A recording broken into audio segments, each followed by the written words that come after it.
দেশে এবং দেশের বাইরে যে যেখান থেকে দেখছেন সবাইকে স্বাগত জানাচ্ছি ধানমন্ডি 32 নম্বরে এক ঐতিহাসিক জায়গা। এখানে শেখ মুজিব বসবাস করতেন।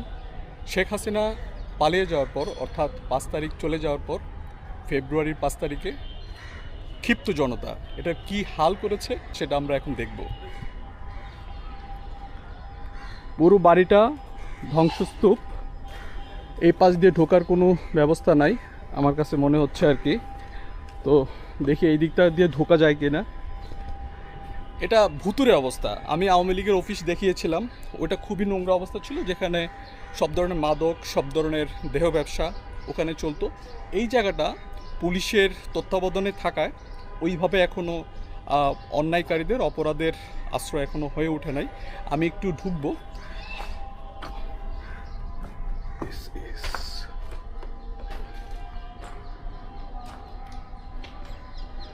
সব কালো ধোঁয়া, আগুনের ধোঁয়া, আগুনের ধোঁয়া। আমার যতটুকু মনে পড়ে 5 তারিখ মানে আগস্টের 5 তারিখে শেখ হাসিনা পালিয়ে যাওয়ার পর এখানে আগুন ধরিয়ে দেওয়া হয় এবং ফেব্রুয়ারি 5 তারিখ এটাকে ভেঙে দেওয়া হয়। তো ওই যে প্রথম যে আগুন লেগেছিল, পরেও আগুন লাগছে, ওই আগুনের ধোঁয়া কিন্তু ধোঁয়া মানে কালি এখনো লেগে আছে, এখনো লেগে আছে।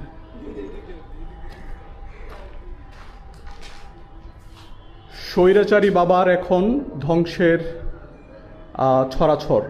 যাই হোক, এখানে অনেক ধরনের লেখা আছে জালিম হাসিনার এই পরিণতি। মানে ক্ষিপ্ত জনতা শুধু বাড়িটাকে পুরায়নি, এখানে তাদের মনের কথাগুলো লিখেছে। অনেক কথা এখানে আসলে পড়ে শেষ করা যাবে না, অনেক কথা লেখা আছে। এই নিচতলাটা ছিল হচ্ছে এই নিচতলাটা ছিল শেখ মুজিবরের একটা পড়ার ঘর এবং এখানে বসতেন, গল্প করতেন। এইখানটা ছিল আসলে ছবি টবি দিয়ে। আসলে এটা যখন 1975 সালে যখন শেখ মুজিবকে বা তার পুরো পরিবারকে হত্যা করা হয়, তারপর থেকে 81 সাল পর্যন্ত বন্ধ ছিল। 81 সালের পরে শেখ হাসিনা এসে এটাকে যতটুকু মনে পড়ে 1994 সালে এটাকে একটা জাদুঘরের মতো বানিয়ে ফেলা হয়। তো এই নিচতলাটা ছিল আসলে বসার ঘর, বসার ঘর, এবং এখানে বিভিন্ন ধরনের ছবি ছিল। আমি উপরে উঠবো, একদম সবটুকু দেখানোর চেষ্টা করব। ভয়ঙ্কর ভুতুরে একটা অবস্থা। আমি জানি না এই দিকটা দিয়ে পুরোটা উঠা যাবে কিনা, জানি না। এখানে দেখেন অনেক কথা লেখা, ক্ষিপ্ত জনতার মনের ভাষা পুরো দেয়াল জুড়ে। এই যে এখানে লেখছে দেখেন, ফেরাউনের মৃত্যু স্থান। আমি যদি এই দোতলায় উঠি তাহলে দেখেন কি লেখছে। আমি আসলে এগুলো পড়তে পারছি না, আমার কাছে মনে হচ্ছে স্প্যানিশ ভাষা। যাই হোক, আমি দোতলায় আছি। দোতলায় ছিল শেখ হাসিনার আপার বাড়ি, বা কি বললাম ভাই, আপার বাড়ি। যাই হোক, এই দোতলাটা ছিল শেখ হাসিনার ঘর, এখানেই থাকতেন। এবং যতটুকু মনে পড়ে মানে এই পাশটায় ছিল টিভি রুম এবং পাশের একটা রুম, আমি জানি না এক্স্যাক্টলি কোন ঘরটা, কিন্তু দোতলায় ছিল শেখ হাসিনার কক্ষ এবং পাশেই ছিল একটা টিভি রুম, এবং সেই সাথে এর পাশের রুমটাই ছিল শেখ মুজিবের রুম, যেখানে তিনি তার ওয়াইফ নিয়ে থাকতেন।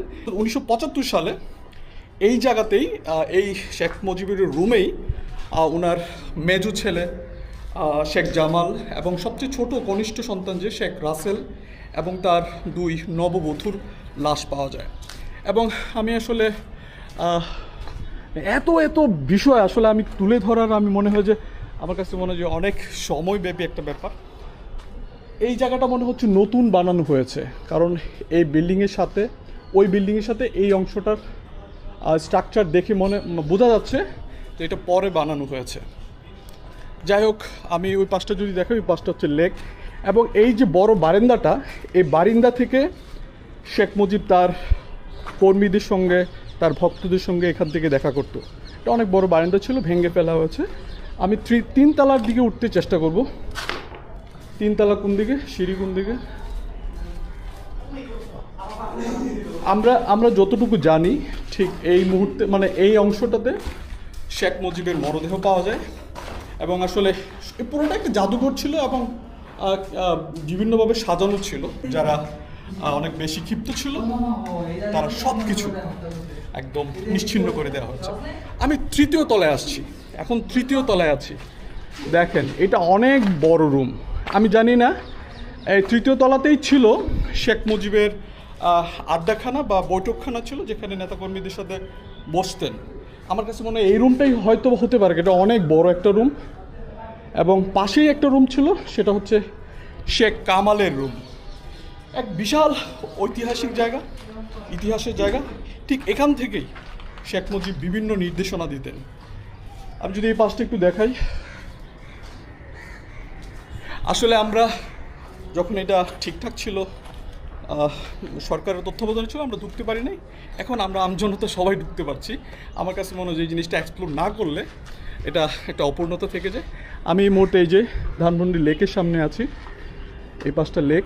আর ওই যে ভবনটা, এটা পরবর্তীতে বানানো হয় যতটুকু জানতে পারলাম, কিন্তু এটাই ছিল শেখ মুজিবের মূল ভবন, বা এখানেই থাকতেন। এটা দেখেন সুন্দর লেখা একটা, ইনকালাব জিন্দাবাদ। যাই হোক, এর উপরে আসলে ওঠার কোনো সুযোগ নাই। আমি এখান থেকে বিদায় নিব। আপনাদের যদি ভিডিওটা ভালো লাগে, আপনারা কমেন্ট করবে, জানাবেন এবং শেয়ার করে দিবেন। শেয়ার না করলে অন্যরা দেখতে পারে না, শেয়ার করলে অনেক বেশি মানুষ দেখতে পারে। যাই হোক, আশা করি ভালো আছেন এবং ভালো থাকবেন। দেখা হবে পরবর্তী ভিডিওতে। আল্লাহ হাফেজ।